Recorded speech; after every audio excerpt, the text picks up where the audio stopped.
Alors aujourd'hui, je vais parler de Saturne et de choses autour de Saturne. Donc là, je vois les anneaux de Saturne. Je vois un satellite artificiel. C'est une, euh,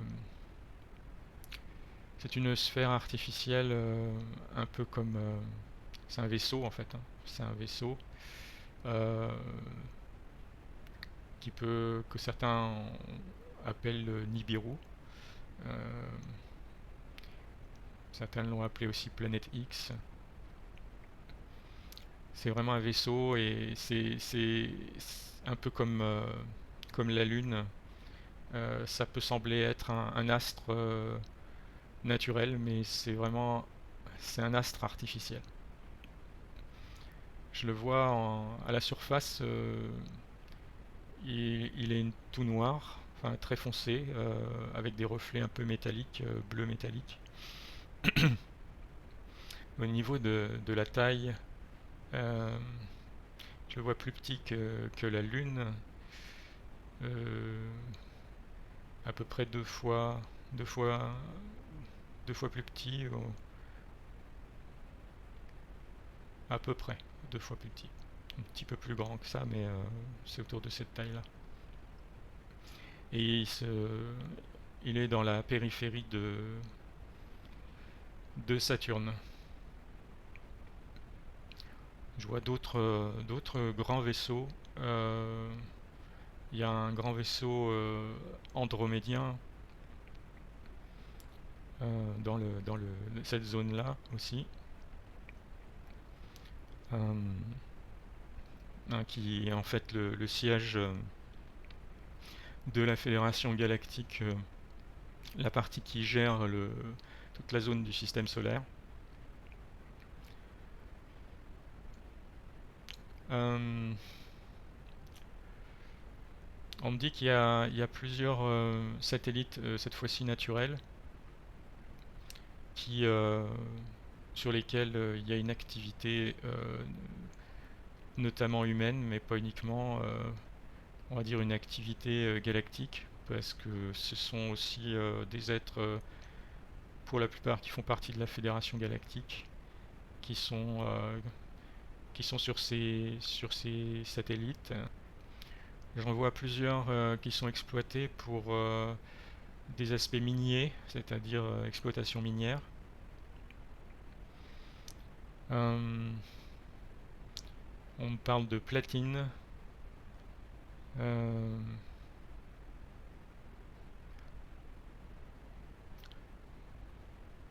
on me parle aussi d'acier. euh, un peu d'argent aussi. Un petit peu d'or, mais pas beaucoup. C'est pas, euh, c'est pas une zone d'exploitation d'or qui est importante. Alors, c'est pas sur les mêmes satellites, hein, c'est différentes exploitations. Il y a un satellite sur lequel je vois de l'eau en grande quantité, avec des nuages blancs, une atmosphère. Euh, Ça ressemble quand même un peu à une atmosphère terrestre, mais c'est moins dense comme atmosphère. Euh, le ciel. Il y a une atmosphère un peu comme un ciel un petit peu comme sur Terre, mais comme c'est moins dense en fait, il y a de l'oxygène, donc ça fait un ciel légèrement bleuté, mais c'est pas aussi bleu que sur la Terre, comme la densité de l'atmosphère est plus faible. Euh, Ça fait un mélange. Ça fait un peu comme quand sur Terre c'est dans la pénombre, entre le jour et la nuit. On, on voit un peu les étoiles, mais il fait pas complètement nuit. Donc on a un ciel quand même qui masque partiellement l'espace et les étoiles.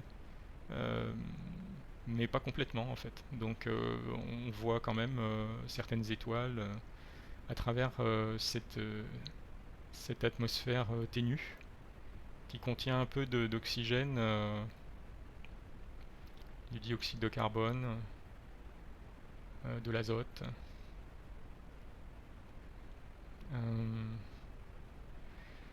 du sulfure d'hydrogène.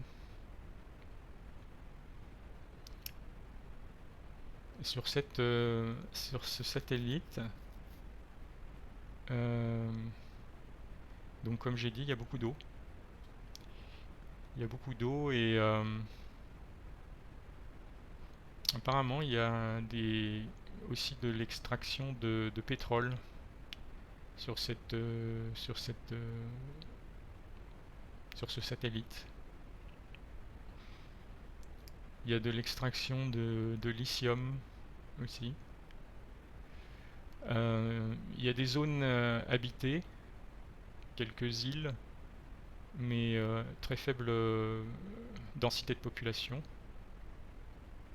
Essentiellement, ceux qui habitent là, ce sont des personnes qui sont connectées directement ou indirectement à ces extractions de pétrole et de lithium. Ça peut être par exemple des membres de la famille de personnes qui sont impliquées directement dans ces extractions et qui vivent pas exactement sur le lieu de l'extraction, mais sur une île à proximité. Euh, Il y a un endroit où je vois une espèce de volcan tout blanc, comme s'il était que recouvert de cendres en fait, de cendres blanches, avec euh, un cratère très très profond. Ah, ouais, il y a une activité volcanique assez forte sur ce satellite. Euh,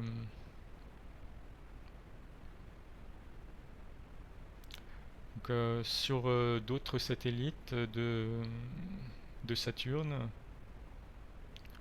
euh, il y en a d'autres aussi où il y a une vie plus basique, on va dire des batraciens, des zones aussi qui contiennent de l'eau et des zones montagneuses.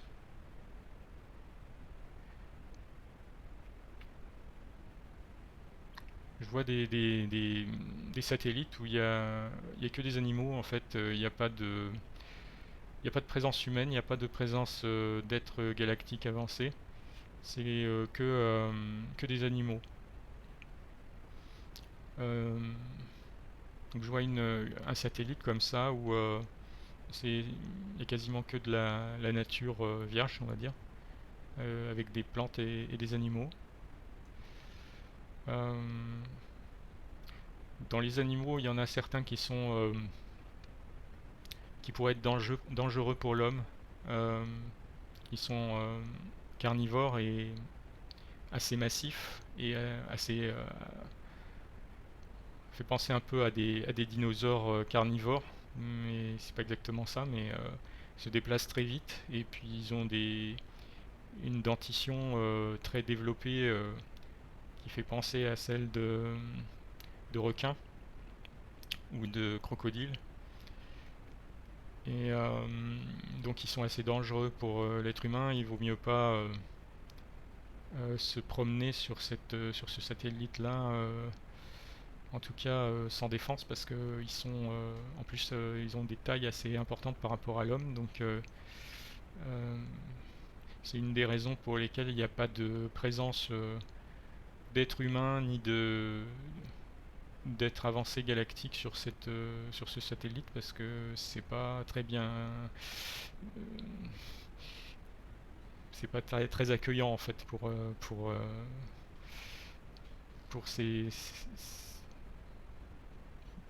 pour l'homme ni pour l'homme ni pour des êtres galactiques qui voudraient y passer un peu de temps quoi. Euh, Côté de ça, il y a d'autres satellites qui sont où il y a très peu de vie en fait. C'est essentiellement de la vie bactérienne. Euh, il y en a certains satellites où en fait il y a une activité volcanique très très forte qui fait que tout est brûlé en permanence. Ou alors ça se craquelle de partout. C'est pas approprié pour le développement d'une vie plus avancée qu'une vie une vie très élémentaire comme des bactéries. Euh, sur les anneaux de Saturne, je vois qu'en fait il y a certains astéroïdes des anneaux de Saturne qui sont utilisés un peu comme parking entre guillemets pour des vaisseaux galactiques, des zones de relais où on peut poser un vaisseau et puis faire une intervention, par exemple une réparation ou des choses comme ça. Ça peut être une zone de relais. Hum, Il y a certains astéroïdes de Saturne qui sont exploités sur le plan minier aussi. Et il y en a certains, en fait, on croit que c'est des astéroïdes naturels, mais c'est en fait des vaisseaux qui sont camouflés en astéroïdes, qui ont été créés avant que le système stellaire, le système solaire soit libéré des êtres régressifs, y compris les reptiliens Siakar et les grands gris, parce qu'ils ont utilisé le camouflage euh, pour justement pour surveiller la zone de Saturne, hein. Donc en fait, ils ont créé des faux astéroïdes dans les anneaux de Saturne pour se camoufler. Et en fait, en réalité des vaisseaux de guerre qui ont servi essentiellement à protéger la zone de Saturne et qui étaient un haut lieu des forces régressives dans le système solaire avant que ce système solaire soit libéré de ces forces régressives. Euh, Concernant Saturne proprement dit, donc je vois surtout du gaz, hein, du gaz, c'est une planète gazeuse pour l'essentiel. Mais il y a quand même un noyau qui est un peu plus consistant, on va dire. Euh, donc je regarde s'il y a quelque chose à dire sur ce noyau, qui est beaucoup plus petit que la taille visible extérieure de Saturne. Est beaucoup plus petit. C'est pour ça qu'on peut vraiment dire que c'est un noyau. En termes de taille, justement, ce noyau dur, entre guillemets, euh, il est un peu plus petit que la taille de la Terre. Et je vois qu'en fait,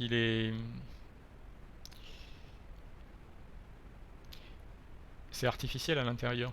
Il y a, la base est naturelle, en fait, mais ça a été percé, ça a été creusé pour créer des galeries, tout un réseau à l'intérieur. Un réseau totalement artificiel, comme des bases souterraines en fait, avec des laboratoires. Ça fait un peu penser à la Lune hein, à ce niveau-là. Mais à la base, c'est pas quelque chose d'artificiel, c'est vraiment un noyau naturel, mais il a été exploité pour le transformer en une espèce de gigantesque laboratoire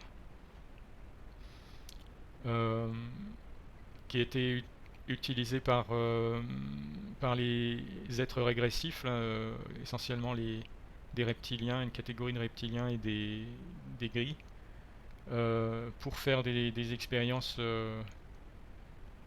C'était aussi un centre de commandement aussi, hein. Euh, bah, ils ont fait des expériences assez glauques, on va dire. Euh, alors contrairement à ce qui est connu entre guillemets, c'est-à-dire qu'ils ont fait sur Terre et puis sur sur des vaisseaux à eux, ils ont fait pas mal d'expériences, par exemple sur les êtres humains, en les utilisant un peu des cobayes de laboratoire pour faire toutes sortes d'expériences génétiques et puis psychologiques. Mais en fait, dans les labos qui sont dans ce centre de Saturne, ils ont fait ce genre d'expérience, mais plus sur l'être humain, cette fois-ci sur des membres de leur propre espèce. Et pour ça, justement, qu'ils ont choisi cet endroit particulièrement euh, discret, le centre de Saturne, parce que c'est complètement isolé par cette bulle de gaz et en fait les entrées sont hyper contrôlées, donc en fait comme ils étaient, enfin ils sont toujours sur un fonctionnement pyramidal. euh, c'est ceux qui sont en haut de la pyramide ont accès à des informations que ceux qui sont dans les étages inférieurs de la pyramide n'ont pas. Ce fonctionnement-là, ils l'ont toujours eu, que ce soit les siacars reptiliens ou les nébous, les gris, hein. Euh, et en fait, cette zone-là, elle était accessible uniquement à ceux qui faisaient partie des hautes strates de leur empire. Et donc en fait, c'était très contrôlé, ça veut dire que tout le reste de la pyramide n'avait pas accès à cette zone-là et ne pouvait pas savoir ce qui s'y passait. Et c'est pour ça qu'ils ont pu cacher aux autres membres de leur propre race toutes les expériences très glauques euh, qu'ils ont fait sur leur propre race et que si les autres membres de leur race avaient su qu'ils faisaient ça, ils se seraient révoltés, ils n'auraient pas accepté. Et donc ça a été fait complètement dans le secret le plus grand. Mais à peu près toutes, on me dit à peu près toutes les expériences qu'ils ont fait sur l'être humain dans des laboratoires souterrains sur Terre ou alors sur des vaisseaux à eux, ils ont fait le même genre d'expérience sur leur propre race, mais bien sûr dans des conditions plus secrètes.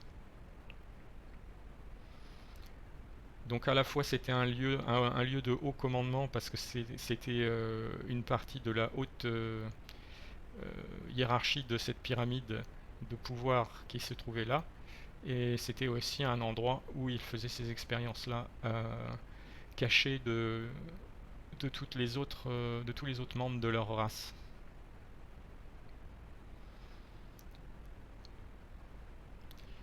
Euh, Il y a une énergie qui est rayonnée. Alors c'est plus le cas, hein, mais c'est encore un peu le cas, mais c'est moins fort. Mais le fait d'avoir fait toutes ces expériences qui vibrent très bas, et puis avec les donneurs d'ordre qui ont résidé beaucoup à cet endroit-là, en fait, le centre de Saturne vibrait à un taux vibratoire très très bas. Ça reste encore le cas, mais c'est pas aussi fort. Et donc ça a été Saturne en fait euh, utilisé par ceux qui vénéraient le satanisme des élites, y compris des élites humaine comme un symbole, euh, un symbole de, comment dire, des forces de l'obscurité. Et donc c'est vraiment enfin c'est encore, ça vibre encore très bas hein, cette zone-là, mais plus aussi bas parce que ça a été libéré de ces êtres régressifs, mais on va dire que c'est la mémoire des lieux qui correspond à tout ce qui a été fait de qui vibre très bas, qui, euh, qui est encore présente quand même dans ce noyau de Saturne.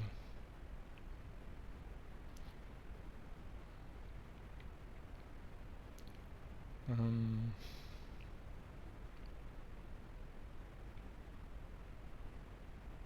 je vois qu'en fait il y a une partie des membres de la Fédération Galactique qui sont sur ce gros vaisseau andromèdien qui, qui, qui est en, comment dire, autour de Saturne.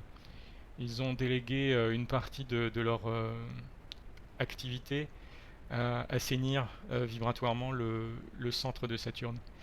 Ils ont différentes techniques pour ça.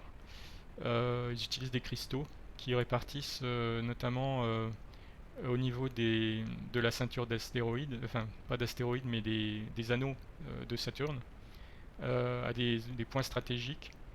Et, euh, et donc il y a des, c'est comme des espèces d'incantations qui utilisent les cristaux pour focaliser les effets des cristaux sur le centre de Saturne afin de faire monter le taux vibratoire du noyau de Saturne parce que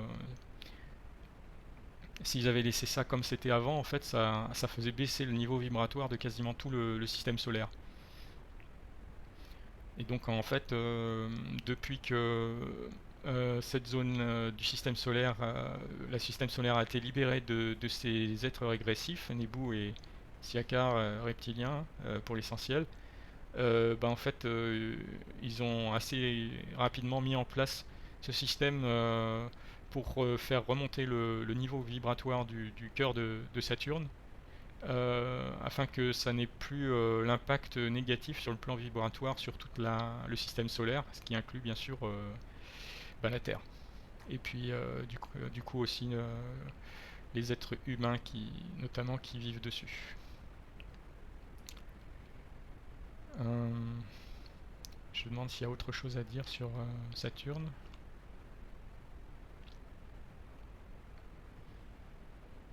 J'ai rien d'autre qui me vient.